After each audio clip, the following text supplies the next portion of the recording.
안녕하세요. 저는 부동산 전문가 클레아나입니다. 많은 바이어분들이 집을 사시기 위해서 대출을 받으시려면 이 크레딧 스코어가 필요한데요. 오늘은 크레딧 스코어의 진실을 파헤쳐 드리겠습니다.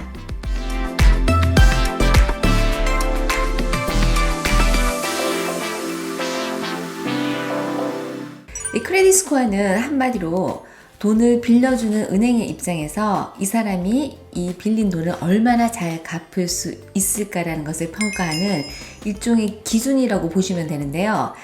이 크레딧 스코어에 근거해서 은행은 얼마를 대출할 건지, 그리고 또 그 대출 상환 기간은 얼마로 할 건지, 그리고 이자율을 얼마로 할 건지를 결정합니다. 그래서 크레딧 스코어는 한 사람의 그 재정 상태가 얼마나 건전한가를 보여주는 그런 하나의 척도이기도 한데요. 많은 사람들은 이 크레딧 스코어에 관해서 잘못 생각하는 게 세 가지 정도 있는 것 같아요. 그래서 이 세 가지는 전혀 크레딧 점수와 상관이 없습니다. 그 첫 번째는 직장을 다닌 기간이고요. 그리고 두 번째는 통장의 저축액, 그리고 세 번째는 본인이 소유하고 있는 부동산이나 그런 재산의 정도입니다. 즉, 재산이 많다고 해서 크레딧 스코어가 높게 나오는 건 절대 아니라는 겁니다. 이 크레딧 스코어는 대출받은 사람과 그 대출받은 돈의 관계라고 생각하시면 되는데요. 그러므로 만약 크레딧 카드를 하나도 사용하지 않고 다른 모기지도 없다면 크레딧 스코어가 하나도 없는 게 거의 당연한 겁니다. 이 크레딧 스코어의 종류는 주택 융자용, 자동차 구매용, 그리고 신용카드 등 좀 기준도 다르고 점수도 다릅니다. 예를 들면 모기지 같은 경우에 크레딧 스코어의 그 만점이 850점이고요. 자동차 론의 경우에는 1000점이 만점입니다. 모기지에서 사용하는 크레딧 스코어는 780 이상이면 최상으로 간주하기 때문에 거의 만점과 같은 효과가 있다고 보시면 됩니다. 그러면 이 크레딧 스코어는 어떻게 계산이 되는 걸까요? 이 크레딧 스코어를 계산할 때 영향을 미치는 5가지가 있는데요. 다음과 같습니다. 첫 번째는 크레딧 카드 대금을 제때 갚기입니다. 우리가 매달 크레딧 카드를 사용하고 나면 영수증이 날아오지 않습니까? 그래서 그 대금을 갚는데 전액을 갚는 것이 가장 좋고요.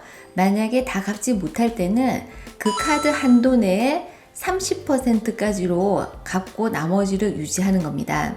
그리고 두 번째는 대출 금액의 총량인데요. 이 또한 30%로 포션이 굉장히 큽니다.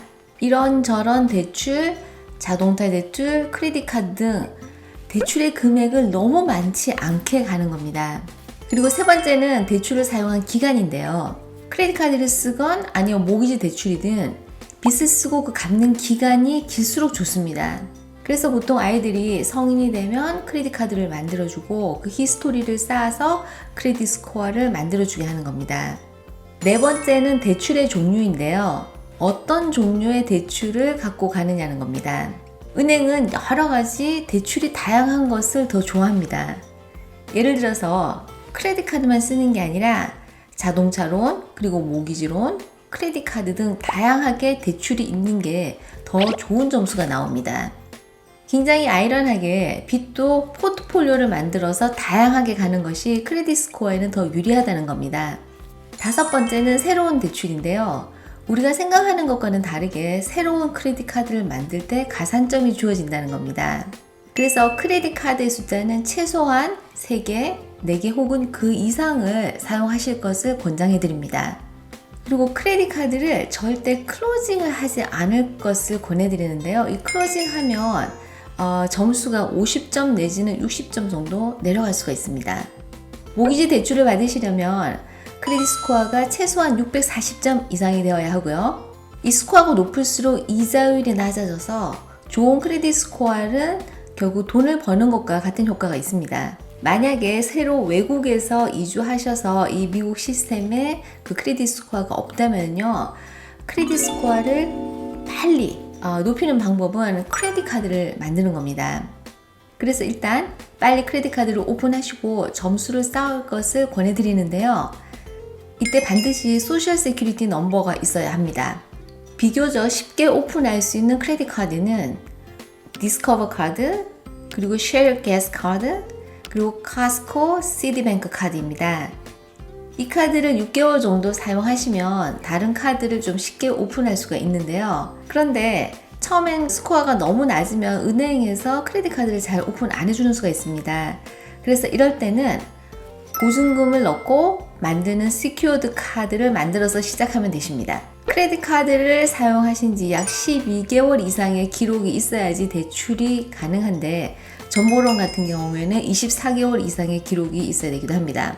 그리고 주택융자를 받기 2달 전부터는 이 스코어 관리를 들어가는데 보통 한도액이 20% 이하로 제한해서 사용하실 때 이 크레딧 스코어가 훨씬 더 잘 나옵니다.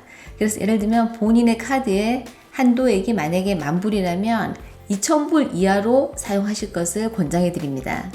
이 크레딧 스코어는 신용 점수인 만큼 집을 사시거나 아니면 비즈니스 대출을 받으시는 경제 활동을 하실 때 가장 중요한 자산인 만큼 잘 관리하셔서 좋은 조건으로 대출 받으시기 바랍니다.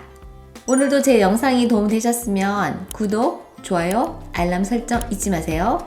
저는 다음 영상에서 뵙겠습니다. 여러분 감사합니다. 안녕히 계세요.